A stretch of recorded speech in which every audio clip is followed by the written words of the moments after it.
Hello there everybody, welcome back to the railway. Today Jeremy here on my workbench. I'm going to be showing you how to make some hedges for your model railway. Now the technique I'm going to show you today works for most sizes and scales and produces hedges like the ones you're going to see on screen in a minute.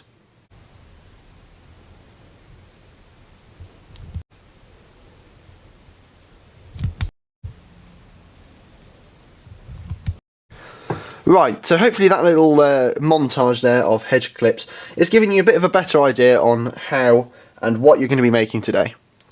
So, the technique I'm going to be showing will work for most, if not all, scales, and it uses this product as the primary base. This is rubberized horsehair. I bought a couple of sheets off eBay. They come in A4 sheets, well, blocks if you will, off eBay. I think it cost me about £5 each. So they're not expensive. They're good quality as well, generally speaking, the ones I got. If I can find them or remember where they are, I'll link them in the description. If I can't, because it was quite a while ago now, then generally speaking, any will do. So it is literally just that. It's just a block of horsehair that's been coated in rubber. This is an offcut. I've got another sheet off here, but I'm going to be using this today. So I only need a few hedges. And that's what's going to form the basis, so that's what the hedge is actually made out of. But to dress it and give it that sort of finish that you saw, I'm going to be using these. Now these are Scenic Scatter Machinery Weathering Pack from a company called Brushwood Toys. Now despite the name, they do offer some fantastic diorama and scenery products, including these scatters. Primarily designed for the model farm market in 1:32 scale. However, a little while ago they were selling these for free. I think they did one per person in lockdown. So I've got my pack here, and I've used a load of the stuff, and that's what actually I've used to make Scenic Scatter on the hedges. It is a fantastic product, and you can buy all of these individually, I believe. I'll link them in their channel, link their channel in the description, sorry, and I'll link their website in the description. I'm not sponsored, but they genuinely have some fantastic service and genuinely good products such as these. So I'm going to be using the scatters from one of these packs today. This is not the pack I'll be using because I've got some pre-mixed. So here is the scatter I'm going to be using. It's pre-mixed, as I said. It's in an old spice jar or herb jar, anything like that will do. And as you can see, it is just a blend of the different colours that come in the pack. And you can obviously, you can buy these individually, as I said. I don't know if they still offer the packs, but they were back in lockdown when I got these. They were offering 2 per person, I believe, so I got them 2 packs, and it's actually lasted me a surprisingly long time. Now, before we start work on this, there's something else which you're going to need, and that is this, which is spray adhesive. This is Bondit Industrial Adhesive Strong Spray Adhesive, DCM free. Vinyl flooring adhesive is what I use, such as this one here. This is just a cheap one off Amazon. Most brands will do the job just fine. I use this one just because it was cheap. So yeah, you'll be needing that. You'll also be needing some of these, which are rubber gloves, because generally speaking you don't want to get this all over your hands. You also need some newspaper, which I've got out of stock because otherwise it's going to fill up my workbench. And we will start making those in a minute. So we've got some gloves, as I said. Those are really good to stop all the glue going on your hands because this stuff isn't very nice. So we've got glue, we've got the scatter there, and we've got the rubberized horsehair. What you'll also need, some crappy scissors to cut it. So I'm going to start cutting it in a minute, and something that you should remember when you're doing these is that generally speaking, it's very, very rare cases do you actually get a hedge in the countryside that is completely square or straight or even this thick. So make sure it does look realistic. There's some of my first attempts on the layout, they don't look great. The ones that I showed in the montage, the thin ones, I think those look much better. And in fact, I've got some here. This is one of the first ones I did. I don't think this looks too great, to be honest. For starters, it's all smooth on all the sides. It's really thick and quite tall. So, excuse me, if you're going to be making hedges, you must remember that. Unless you want them like this, of course. But as someone who lives in the countryside and sees hedges every single day, this doesn't look very realistic to me. So I will be trying to tease it out, as I've done on the layout with the other hedges, and make it a little bit more rough and ready. And obviously, the rougher the cut, the better and more realistic the hedge will look at the end. So that's why I've got some crappy scissors, which are, to be quite frank, annihilated. My calendar's just fallen off the wall. So I'll sort that out in a minute. And yeah, so I'm going to cut this up. So what I'm going to do is I've just got some crappy scissors, as I said. I'm going to get my block of horsehair and I'm going to select probably about that much. So it's about a couple of centimetres, it's 1.5 centimetres, something like that, in terms of height. I'm just going to go through and I'm going to cut it. So it doesn't matter if you're very rough with this or really, really gentle, because to be quite honest, you know, as I said before, the rougher the cut, the better it will look. So I'm going to crack on and do this right now. And as I said, these scissors are completely blunt, which sort of helps add to the rough cut. And what you want to try and do is sort of, you know, cut bits out and make it look quite uneven, especially if you're going for that unkempt look for the hedges that you often see around the Great British countryside. Would help if I could get my words out correctly, because that would always be a big bonus. So yeah, it can take a little while to go through, but as I said, the rougher the cut, the better it will look. So yeah, and it's also quite a thick product, so I'd advise using bigger scissors than these. These just happen to be the ones I have to hand, and that are already knackered, so it kind of helps. I should also say it's making an absolute mess everywhere, so if you're doing it, make sure you've got a piece of newspaper or a hoover or something on hand, not a class 50 hoover, a vacuum cleaner, if you want the correct term, to clean up after you, because otherwise you're going to be leaving a bit of a mess, and yeah, it's not right. So I've got the long bit here. I'm going to put that out of shot because I'm only making a few hedges today. This is the long, quite straggly strand of horsehair that is left. So what I'm going to do, cut it right down the middle to make it much thinner, because as you can see, it's about 1 inch thick. It might not come out on camera that well, but this is 1 inch thick, so that's not really realistic, especially if you scale that up to 00 scale. That'd be as wide as a car or something, you know. In fact, got a truck here. This is an Oxford diecast Scania T-cab, but as you can see, it's as wide as a T-cab, so that doesn't look very realistic. Now, you might get wide hedges. I'm not saying they don't exist. I know of plenty of wide hedges. However, they're not as realistic for small, simple field hedges as if you cut them down the middle. So that's what I'm going to do. Roughly down the middle. It doesn't matter. It doesn't have to be exactly down the middle, because a bit of rough is what you want. So I'm just, as you can see, just sort of going down the middle. It doesn't matter again if it's rough. There's a car coming past and it's making a racket. If it's coming out on camera, apologies.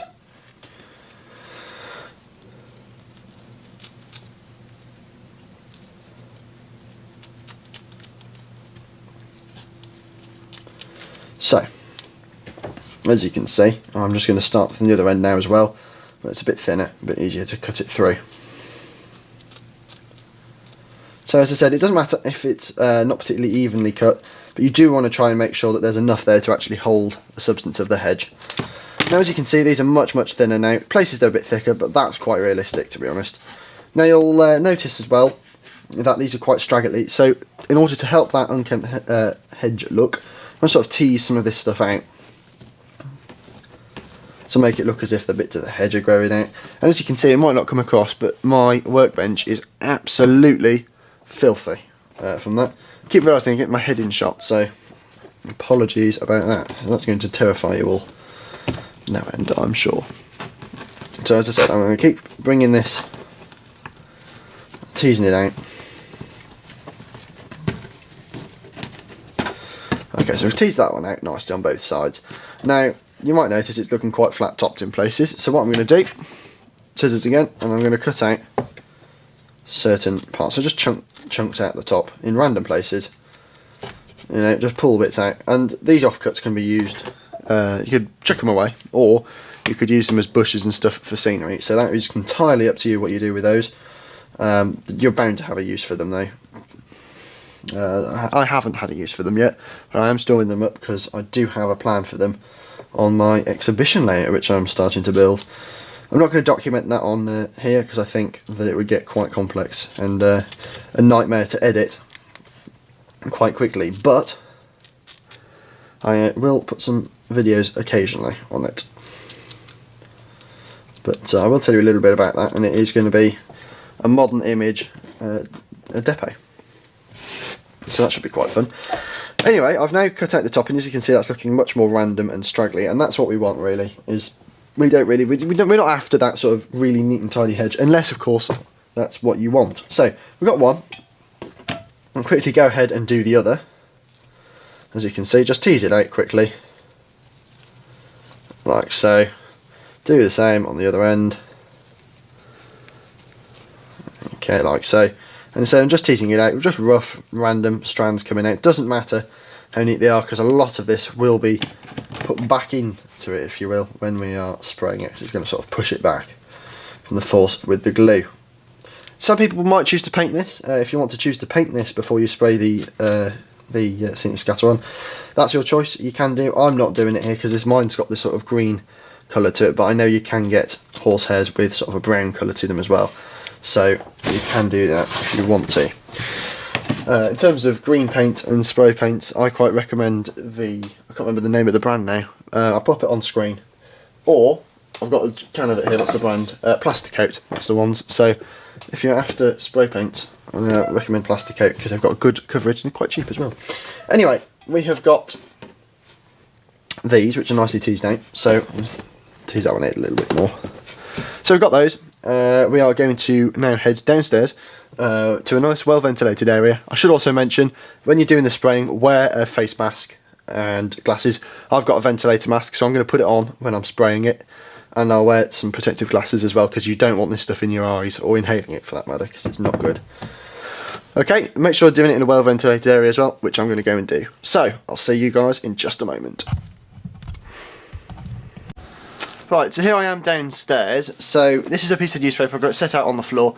I want to first of all apologise about the terrible lighting. As I said, I am downstairs, not optimised for filming. I've got all my lights and stuff upstairs. Anyway, I've got my Scenic Scatter. So what I'm going to do is I'm just going to quickly pour some of this out onto here. Like this. I'm going to make a nice big pile of it. And this is what I'm going to toss the hedge in. So I'm just going to make a nice pile of it there. And I'm going to put this to one side with the cap open. So that when I come back after having sprayed the hedge, I can come and roll it in this and put some of this on, sprinkle this on as well. So for now, sort this out and make it slightly more even on there. I'm going to go out and spray the first of the hedges, come in, show you how I toss it, and then I'll come back and show you how to spray it, or the other way around, depending on which way I choose to edit the video. So what you're going to see now is either me spraying or me covering up. So let's go. Right, so here we are going to get ready and start spraying these. First of all, I want to apologise because I sound really muffled. I have got my ventilator mask on. I'd always recommend that you wear one of these, and obviously it stops all the nasties from this going into your lungs. So I'm going to shake this first, give it a proper good shake because you want to make sure it's all nicely mixed. And then I'm going to lay this out, again just on a piece of newspaper, because you really want to try and avoid the glue going into the environment because it's not good for the wildlife. I'm just going to spray it. So as you'll see, a quick go over, quick roll it round, do the ends, and then pick it up whilst it's still damp and take it over to be rolled. Right, so I've still got my mask on obviously from that, and as you saw then, it's just a simple process to spray it. I've got this here with the glue on, it's still fresh, so I'm just going to quickly roll it in this scatter just to get it covered nicely whilst the glue's still dry. As you can see, I'm wearing gloves. This is just to stop all the scatter and stuff sticking to my fingers, so I'm going to keep rolling this in that. And as you can see, got a nice even coating on that now, and make sure of course you do the ends as I did with the glue. And there we go, we have our hedges complete. So I'm going to take these upstairs and I'll now show you how I put them on the layout. Let's go. Right, so we're here on the workbench now with our nice two freshly completed hedges. And as you can see, that we've certainly got that sort of rough and ready look that we were after on these. And I'll get these up onto the layout in a brief placeholder position for you in just a minute. But before we crack on with that, I wanted to go through a couple of do's and don'ts that I've learned the hard way basically. First thing I'm going to go through though is a don't. It is to do with a product that you shouldn't use really, and that is this. You can use this if you want. This is the Javis Countryside Scenics J-Tree 2 tree foliage.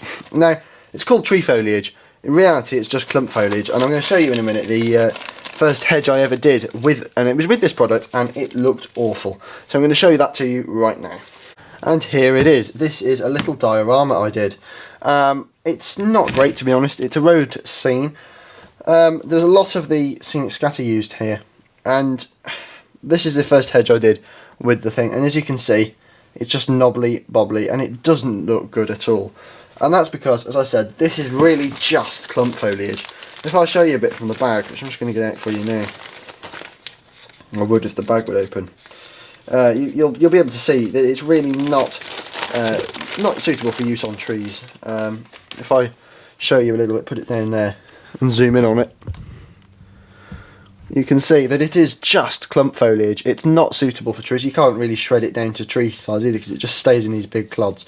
So especially for hedges and trees, I would recommend using scatters for hedges, and for trees I use these, which are Woodland Scenics Coarse Turfs. Let me zoom out a minute. Which are these? These are the Woodland Scenics Coarse Turfs. They're very expensive, but they last a long time. This is the dark green, and I use these for scatter around hedges and stuff. They're really good products, these.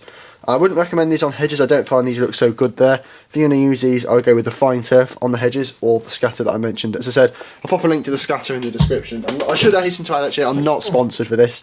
I just genuinely think the scatter with the brushwood is fantastic. So yeah, as I said, this is the first thing, and as it comes back to the don't, which is making your hedges really square, it looks a bit odd, and don't use the J-tree stuff because, again, it doesn't look great. It's just quite a nice little diorama, and it would look better if I had used these hedges instead, because as I'm sure you can imagine, that would look so much better. Anyway, on to the next one. So the next tip is another don't, and that is don't be too harsh on yourself. These were my first hedges I ever had a go at doing, and as you can see, they're really not great. So if this is your first time doing hedges, then don't be too judgmental. You know, it takes time, it takes practice. These look alright, but they don't look too good, if you know what I mean. Don't expect results like this first time, basically. You know, it'll take time and practice to get results like this. And these, even then, these aren't that good. There are various parts that I would improve on these particular ones. But, you know, it depends on what you're after, really. But as I said, don't be too harsh on yourself. Don't be too judgmental. You know, you can't expect it to be perfect first time. And I want to really emphasise that, because I see that a lot with various people in the hobby. There's tutorials, people doing a tree or whatever. You make it look so easy and you get it, they make it perfect. You have a go and then it doesn't work. So, as I said, these, time and practice to do. And, you know, you'll get varying results each time. So they're very customisable as well, so you can change the shade of the scatter you've used. As I said, I've used a blend here to make it a much lighter colour, which suits the sort of time of period and year that I am modelling. But as I said, it really does depend. These are done with a different scatter blend. I put some scatter on over the top because this looked awful. But yeah, generally speaking, don't be too harsh on yourself. Next on to the next tip. Next tip is a do, and that is a very, very important do, and it involves these. This is a ventilator. Always wear a ventilator. This is a reusable ventilator. This cost me about £10 from Toolstation. Fantastic pieces of kit, these. They're definitely worth the investment because you don't really want all of that horrible glue going in your lungs. So they're really a godsend when you're painting as well, so always buy a ventilator. You can buy better ones than this, but this is a pretty good one for the price, and I'm happy with it. It's certainly reusable, and it's all compliant. So buy a ventilator, otherwise you're going to end up with all kinds of gunk in your lungs, and you don't want it in there really. Right, so I've gone through some do's and don'ts on these then. I thought I'd tell you how to fix them to your layout. So the way you fix these, well, I fix them to my layout at least, is I use a blob of PVA. Now you can get PVA quite inexpensively, and you can get this much. This is, I'm not sure off the top of my head, it's 5 litres I think, of PVA glue, it doesn't say. Yeah, you can get a large amount of PVA glue. This weighs an absolute ton, by the way, for not very much at all. And in fact, this is the previous PVA I had. This has been, well, I've had this since, oh god, about 2010, and I use loads of it. So it definitely does last. It's definitely a good glue, and it gives you plenty of time to mess around with it. So what I do is I would get a blob of glue, and I put some glue in various spots underneath here. Not tiny amounts, fair big blob, as you can always put scatter around it. And you want to put a few blobs along where the hedge is going on your layout, so you know where to put it, and then you sort of bend it in, weigh it down there, and then weigh it down there, and it sets quite quickly. and then you've got your hedge in nicely. And now the other tip I would say is put a dab of PVA glue around the base of it. I was going to pick this up to show you that there's none in it, but what you do is you're going to pop a dab of glue with a paintbrush or something just around the base of the hedge where you've put it in. Keep painting it around the glue, and then what you're going to do is use some of this stuff, which is the coarse turf I mentioned before. This is the light green version. I'll use a mix of light green, the fall orange to add some highlights to it, and the medium green, as well as the dark green occasionally if I need to. And that just sort of adds a nice mix to it, and you might have seen it in the shots at the opening sequence of the video that has got this sort of bedded in. I think that does look quite nice. As I said there, I wouldn't recommend using that stuff on here because all this detail from the horsehair, which sort of represents branches, you're going to lose. So yeah, follow the tips and you should come up with some pretty good results. It doesn't matter if you don't though, obviously. As I said before, nobody gets it right first time, not even myself. These took plenty of time to perfect, so don't be too harsh on yourself if you don't do very well. Anyway, hope this video has been informative, interesting, useful in some way. As always, if you have enjoyed the video, please don't forget to leave a like, comment down below, share and subscribe, and I'll be seeing you guys very, very soon in another video. Until then though, bye for now.